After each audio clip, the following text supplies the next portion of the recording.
Voilà, Theresa May, dont on sent qu'elle est déjà très remontée contre la Russie. Emmanuel Navon n'avait pas besoin de se forcer pour montrer du doigt également Moscou. Est-ce que cette détermination affichée par les Occidentaux ce soir, Trump également il y a quelques minutes, fait craindre une escalade en Russie, ou est-ce que ça va rester au stade des menaces, à votre avis, Emmanuel Navon? Non, je ne pense pas que ça restera au stade des menaces. Vous avez rappelé que Theresa May est remontée pour de bonnes raisons, parce que déjà, il y a quelques semaines, la Russie a commis un attentat chimique en Angleterre et qu'il y a eu un renvoi de nombreux diplomates russes.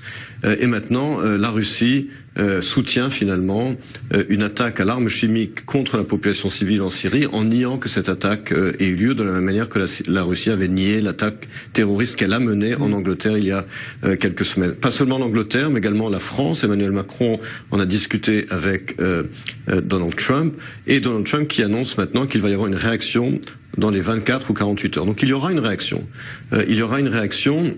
Je pense que ce sera une réaction militaire qui a eu lieu déjà il y a quelques mois par l'action des États-Unis, mais cette fois-ci, je pense qu'elle sera coordonnée entre les États-Unis, la France et la Grande-Bretagne. Il est très important que ces trois principales puissances militaires de l'OTAN montrent un front uni face au gangstérisme d'État qu'est celui de Vladimir Poutine, que Poutine comprenne qu'il n'a pas les mains libres en Syrie, et que ça n'est pas parce que les États-Unis, c'était sans doute une erreur de la part de Donald Trump d'annoncer la semaine dernière qu'il comptait quitter la Syrie. Alors je ne dis pas que c'est ce qui a provoqué la décision d'Assad, mais elle y a sans doute contribué. Et bien maintenant, il faut absolument montrer un front uni et déterminé face au gangstérisme d'État de la Russie et au barbarisme de Assad. Et quand la Russie a des mots durs envers Israël et condamne de façon plus sévère que les autres fois ce raid qui est attribué à Assad, est-ce que c'est une façon aussi de faire diversion par rapport à la polémique et cette nouvelle attaque chimique qui finalement est soutenue par la Russie, puisqu'elle est le fait de Bachar el-Assad, si c'est confirmé? Je pense personnellement qu'il faut comprendre cette déclaration de la Russie par l'intermédiaire de son ministre des Affaires étrangères dans le contexte de la réélection récente de Vladimir Poutine. Poutine aujourd'hui sent qu'il est très sûr de lui, il a 6 ans au minimum en face de lui, et il revient véritablement à une sorte de politique soviétique, guerre froide, mais également pas seulement dans le fait qu'il soutient ses alliés à tout prix. On le voit vis-à-vis de Assad, et qu'il a cette politique de confrontation vis-à-vis de l'Occident, mais également dans la rhétorique. On a l'impression d'entendre la propagande soviétique des années 60. Je veux dire par là, la Russie qui soutient les attaques chimiques contre la population civile et qui tout d'un coup s'en prend à Israël dans un acte d'autodéfense face à l'agression du Hamas. Donc on revient véritablement dans la classique propagande russe soviétique des années de la guerre froide, et que cela montre véritablement qu'on revient à ce contexte de la guerre froide. Et je pense d'ailleurs qu'à ce titre, Israël, à mon sens, a commis une erreur en se montrant beaucoup trop pactisant vis-à-vis de Poutine, en lui laissant passer beaucoup trop de choses, en restant silencieux sur son agression en Ukraine, en restant silencieux également sur son agression en Angleterre il y a quelques semaines, parce que, eh bien, il n'y a aucun bénéfice diplomatique. Poutine continue de soutenir tous les ennemis d'Israël au Proche-Orient et d'ignorer complètement les intérêts d'Israël. Et on voit aujourd'hui, comme je l'ai dit, qu'il revient dans cette politique et dans cette rhétorique de la guerre froide. Alors justement, Israël ne commente pas ce soir, comme à son habitude, ce qui s'est passé militairement. Il y a eu cette phrase métaphore biblique de Netanyahou tout à l'heure, celui qui va te tuer, tue-le d'abord.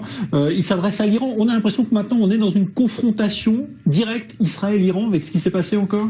C'est clair. Il y a aujourd'hui un renforcement de la présence iranienne en Syrie.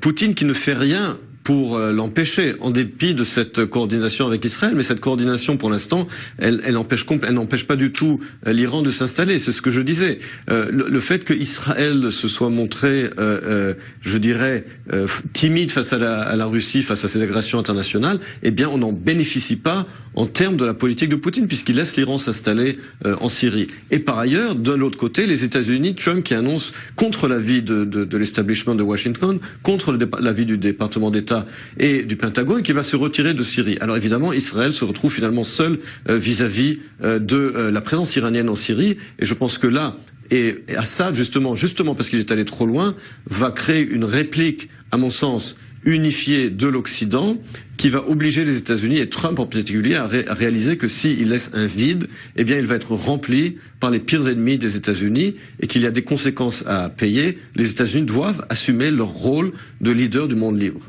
Alors justement, quand on voit comment les événements s'accélèrent, est-ce que c'est le moment de vérité dans ce conflit syrien? C'est-à-dire que chacun sait que ce n'est plus l'heure du gris, il faut trancher, c'est blanc ou noir et finalement défendre ses intérêts. Je pense que c'est trop tard. Défendre ses intérêts aujourd'hui, on ne peut plus trancher puisqu'on sait que finalement la Syrie est devenue un État virtuel. C'est une sorte de Somalie complètement détruite où Assad continue de maintenir son régime sur certaines zones du pays et d'une grande partie de l'armée uniquement grâce au soutien de la Russie. Donc finalement la Russie à tout prix préserve le régime d'Assad, mais aujourd'hui les États-Unis, après 6 années de guerre civile, et surtout le fait que la Turquie, n'oubliez pas la Turquie, membre de l'OTAN, qui finalement est un cheval de Troie au sein de l'OTAN, et qui est beaucoup plus aligné avec les Russes qu'avec les États-Unis. Aujourd'hui, finalement, Erdogan a les mains libres pour réprimer les Kurdes en Syrie du Nord, et bien qu'il soit membre de l'OTAN, en réalité, il collabore avec l'ennemi finalement. Et c'est ça le véritable problème, c'est qu'aujourd'hui, eh bien, cette politique fourbe, qui n'est même plus fourbe, qui est une politique de traîtrise de Erdogan au sein de l'OTAN, ne permet plus aujourd'hui à l'OTAN et à l'Occident de revenir en arrière. Et malheureusement, aujourd'hui, il faut s'en tenir à l'essentiel, mais il faut s'en tenir, ne rien laisser passer sur l'usage d'armes chimiques et bien montrer à Poutine, comme disait Staline à l'époque, je sais jusqu'où je peux aller trop loin, qu'il est allé trop loin et que l'Occident doit absolument montrer un front uni et ferme face à ce gangstérisme d'État de la Russie. Merci beaucoup Emmanuel Lavanne pour toutes ces précisions. Merci.